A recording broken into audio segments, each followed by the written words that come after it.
নবীর উম্মতের দল, শুনিয়ে রাখো, আমি যেই কিতাবখানা কুরআনখানা দুনিয়ার ভিতরে নবীর পরে নাজিল করেছি, এই কিতাবের ভিতরে কোনো সন্দেহ নাই, নাই নাই কোনো সন্দেহ নাই।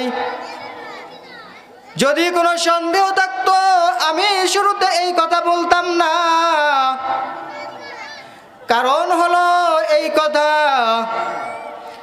এই কোরআনের ভিতরে এমন এমন কথা আসবে যেটা জান্নাত জাহান্নামের কথা আলোচনা হবে, নামাজ রোজার কথা আলোচনা হবে,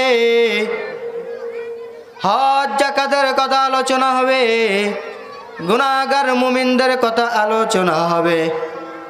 যদি আমি এই কিতাবের শুরুতে লা রাইবা ফীহি হুদাল লিল মুত্তাকিন এই চ্যাপ্টারটা যদি, এই আয়াতটা যদি আমি না লিখে দিই, তাহলে দেখা যাবে এই কিতাবটাকে এমন হালকা নিবে, কিয়ামতও বিশ্বাস করবে না, জান্নাতও বিশ্বাস করবে না, জাহান্নামও বিশ্বাস করবে না, কোনো কিছুই বিশ্বাস করতে চাইবে না। চাইবে শুধু ওই বাপ দাদার ধর্ম যেটা আল্লাহ রসুলের জামানায় হয়ে আসছে, যেটা আল্লাহ রসুলের জামানায় সুন্দরভাবে ইতিপূর্বে অন্ধকার যুগের মানুষগুলা সুন্দরভাবে পালন করে আসছে, ওর উপরে বিশ্বাস করবে। ও দুনিয়ার বান্দা, তোমরা কি জানো আমি এই কিতাবখানা তোমাদের জন্য পাঠাইছি কি জন্য? এই কিতাবের কাছে যদি প্রশ্ন করা হয়, ও কিতাব তোমাকে কেন এই দুনিয়ার ভিতরে পাঠাইলো, কিতাব এক বাক্যই বলবে, ও মালিক তুমি আমাকে পাঠাইছো গুনাহগার বান্দাদেরকে ওই অন্ধকার যুগ থেকে আলোর যুগে আনার জন্য। সূরা ফাতিহার ভিতরে এই আয়াতটা বড় প্রসিদ্ধ, ইহদিনাস সিরাতাল মুস্তাকিম। ও বান্দারা শুনিয়া রাখো, আমার নবী এমন একটা পথ প্রদর্শক, যেই পথে চললে তোমার বড় কষ্ট হবে না, যেই পথে চললে তোমার কত বড় বেশি শান্তিও হবে না, এত বেশি কষ্ট নয়, এত বেশি শান্তিও নয়, এমন একটা পথ বাতায়া দিছে যে এই পথ মিডিয়াম পর্যায়ে অতি সহজে অতি মজায় তুমি জান্নাতের দ্বার পর্যন্ত চলিয়া যাইতে পারবা। কেমন করে যাইবা, কেমন করে যাইবা? এ দুনিয়ার মুমিন, একটু নিজেকে ভাবায়া দেখো, আমার মালিক তোমাকে এত সুন্দর করে দুনিয়ার ভিতরে পাঠাইছে, এত সুন্দর একটা দেহ দান করেছে, এত সুন্দর একটা চক্ষু দান করেছে, এত সুন্দর একটা পা দান করেছে, এত সুন্দর দুটি কান দান করেছে, এত সুন্দর দুটি চক্ষু দান করেছে। কখনো কি ভেবেছেন এই চক্ষুটা কি দিয়া চালাইতেছে আমার মালিক, কিভাবে চালাইতেছে? ও ভাই, এই যে দেশ স্বাধীন হওয়ার পরে কিছুদিন আগের থেকে তেলের সংকট শুরু হয়েছে, যেই তেলটা নিয়ে এত মানুষ ভোগান্তিতে পড়ছে, মোটর সাইকেল চালাইতে পারে না, প্রাইভেটও চালাইতে পারে না, বড় অশান্তির ভিতরে চলে। কিন্তু আল্লাহ পাক রব্বুল আলামিন আপনাকে আমাকে জবান দান করেছে, জিহ্বা দান করেছে, এই যে জিহ্বার ভিতরে নানা একটা পানি দান করেছে, যেই পানিটাই কিন্তু জিহ্বাকে এদিক ওদিক নাড়ায়, এদিক ওদিক সরায়। আপনি কি কখনো ভাবেছেন, কখনো ভেবে দেখেছেন এই জিহ্বার ভিতরে এই পানি জাতীয় নালা নালা বস্তুটাকে?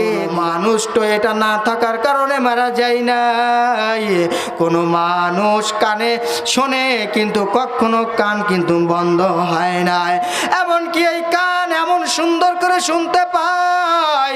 দেখেন এইটার ভিতরে কথা বলতেছে, এরপরে কিন্তু সেটে যাইতেছে, সেটের থেকে সাপ্লাই হয় মাইকে, এরপরে কিন্তু এটা চালাইতে গেলে কারেন্টে কি দেওয়া লাগে, সংযোগ দেওয়া লাগে।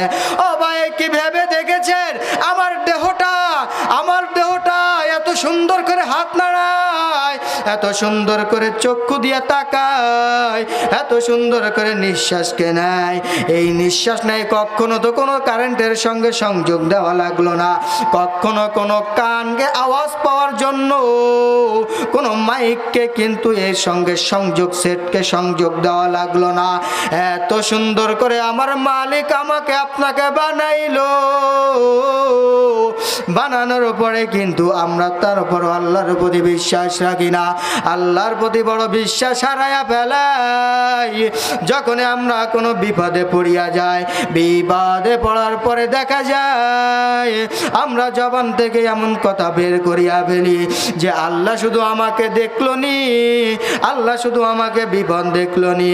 ও ভাই, তুমি যদি মুমিন হতে চাও, আমার মালিক তোমাকে কিন্তু জান দিয়া পরীক্ষা করবে, মাল নিয়ে পরীক্ষা করবে, তোমার সন্তানকে নিয়ে তোমার পরীক্ষা করবে, তোমাকে তোমার সব কিছু নিজের থেকে কেড়ে নিয়ে পরীক্ষা করবে। একটা প্রসিদ্ধ ঘটনা জানেন না? ইসমাইল আলাইহিস সালামকে কুরবানির জন্য তাকে কিন্তু ওই পাহাড়ে নিয়ে যায় আমার মালিক ঘোষণা করেছে, ও বান্দা, তুমি তোমার সব থেকে প্রিয় বস্তুকে কুরবানি করো। কুরবানি করে তুমি কি করো? হুট কুরবানি দেয়, কুরবানি হয় না। ছাগল কুরবানি দেয়, কুরবানি হয় না। এরপরে বুঝতে পারলো যে কি কুরবানি করলে সব থেকে আল্লাহ খুশি হয়, আর সব থেকে প্রিয় বস্তু হলো আমার সন্তান। সন্তানকে যখন শুয়াইয়া কবর দিয়ে, যখন শুয়াইয়া জবই দিতে গেছে আমার আল্লাহ, তখন তার গলার থেকে ছুরিটা সরাইয়া নিছে। তাহলে এর দ্বারাই বোঝা যায় আমার আপনার সব থেকে প্রিয় বস্তু নিয়ে আপনাকে আমাকে পরীক্ষা করবে।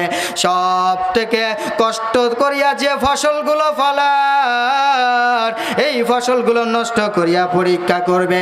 এরপরে যদি আমার আল্লাহর উপর থেকে বিশ্বাস হারাইয়া ফেলার, আমার আল্লাহর উপর থেকে যদি আপনি বিশ্বাস হারাইয়া ফেলান, বিশ্বস্ততা হারাইয়া ফেলেন, তাহলে আমার মালিক বড় বেজার হইয়া যায়। আপনি যখন সন্তানকে হারাইয়া, নিজের সন্তান বড় আদর করিয়া মোটর সাইকেল কিনিয়া দিয়েছেন, রোডে বড় জোরে চালায়, চালাইতে চালাইতে হঠাৎ একদিন বড় আপনার কানে খবর আসে যে ও ভাই, তোমার সন্তান তো মোটর সাইকেল অ্যাক্সিডেন্ট করে মারা গেছে। তুমি কিন্তু কানতে কানতে অ্যাম্বুলেন্স নিয়ে চলিয়া যাও, চলিয়া যায় তোমার সন্তানকে কিন্তু বাড়িতে আনিয়া সুন্দর করে গোসল করাইয়া, সুন্দর করে তিনখানা কাপড় দিয়া পেঁচাইয়া তোমার সব থেকে আদরের সন্তান শেষ বিদায় দেওয়ার জন্য তোমার তার মা কিন্তু বড় কষ্ট নিয়ে সন্তানকে দেখতে আসে। হায় হায়, আমার সন্তানকে আমি লেখাপড়া শিখাইলাম, আমি আমার সন্তানকে কত কষ্ট করিয়া কোলে করিয়া মানুষ করিলাম, আমার আশা ছিল আমাকে সে কামাই করিয়া খাওয়াইবে। আজকে আমার সন্তানকে আমি নিজের কাপড় মুখ থেকে সরাইয়া তিনখানা কাপড় দিয়া সুন্দর করে পেঁচাইয়া, মা যখন ওই কাপড় কানা সরাইয়া সন্তানের মুখের দিকে তাকাইয়া পড়ে, তখন মা চোখ দিয়া পানি ছেড়ে দেয় আর কাঁদে আর বলে, বাবা, বড় মায়া করতাম, বড় মহব্বত করতাম, আজকে তোর মায়া করিয়া মহব্বত করিয়া কি বড় অপরাধ করছি। আজকে আমাকে আর তোর বাবাকে কাঁদাইয়া কেন চলিয়া যাও? তুই কেন আমাদেরকে পর করিয়া চলিয়া যাও? খাটিয়া কান্নিয়া কিন্তু বাবা এবং ভাই বেরাদার বন্ধুরা নিয়া কবরের দিকে চলিয়া যায়।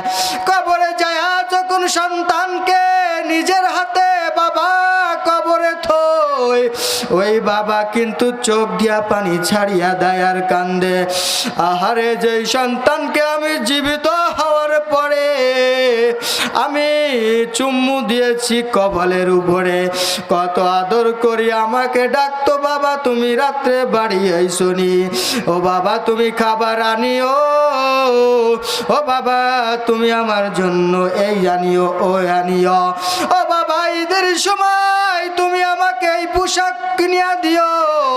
দেখা যায় সেই বাবা কিন্তু আজকে নিজের হাতে প্রিয় সবথেকে সন্তান, ওই সন্তানকে কবরে থুয়ে আসতেছে। ও দুনিয়ার মুসলমান, এই যে প্রিয় বস্তুকে নিজের থেকে কাড়িয়ে নিয়া আমার আল্লাহ কিন্তু বড় পরীক্ষা করবে। আমার আল্লাহর উপরে বিশ্বাস রাখতে হবে। ও দুনিয়ার মুসলমান, যে কথা বলতেছিলাম, আপনার আমার দেহের ভিতরে আল্লাহ পাক রব্বুল আলামিন এমন এমন বড় নিয়ামত দান করে যে আপনি আমি কখনো কল্পনা ভিতরে আনতে পারি নাই। যেমন আপনার কান শোনেন, এই কানের ভিতরে হাজার হাজার লক্ষ লক্ষ শিরা দিয়া রাখছে, যে শিরাটা একটা একটার সঙ্গে কোনো তারের মতো জোড়া নাই, কোনো কিছুই নাই। এমন এমন সুন্দর করে আল্লাহ বিছায়া রাখছে, এমন ভাবে রাখছে যে যেন শুনতে কোনো কষ্ট না হয়। আপনি আমি নিঃশ্বাস নিয়ে বাইরের এত ধুলা এত বালু যার ভিতর থেকে আমরা চলাফেরা করি, ও বান্দা একবার ভাবিয়া দেখছে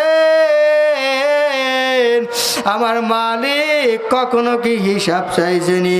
ও বান্দা, তোর কান নাকের ভিতর দিয়া যেই নিঃশ্বাসটা নেও, যেই ধুলাবালিটা ঢোকে, আমি কান নাকের ভিতরে এমন একটা নাল নাল জাতীয় একটা পদার্থ আমি দিয়া দিয়েছি। নিঃশ্বাস নেওয়ার সঙ্গে সঙ্গে ওই নাল নাল বস্তুটায় যেন ধুলা লাগিয়া যায়, ওইটা ভিতরে যায় যেন তোমার নিঃশ্বাস নিতে বড় কষ্ট না হয়। আমি কিন্তু আল্লাহ এমন ভাবে আপনাকে আমি বানাইছি। ও দুনিয়ার বান্দা, আবার দেহের ভিতর থেকে যাও নিঃশ্বাসটা ছাড়িয়া দাও, হাত নিয়ে দেখবা অনেক তাপ বেরোয় নিঃশ্বাসটা। আমার আল্লাহ পাক রব্বুল আলামিন এই যে তাপ ভিতর থেকে বের করে দেয়, তোমার দেহের ভিতরে তাপটা যদি থাকতো, সাধারণত রোদে গিয়া যেভাবে যদি কখনো দাঁড়ায় থাকি, দেখা যায় শরীরের ভিতরে বড় কষ্ট হয়। আর যদি আল্লাহ পাক রব্বুল আলামিন এই গরম তাপটা ভিতরে রাখিয়া দিত, তাহলে দেখা যাইতো হয়তো আমরা হার্ট ফেল করতাম।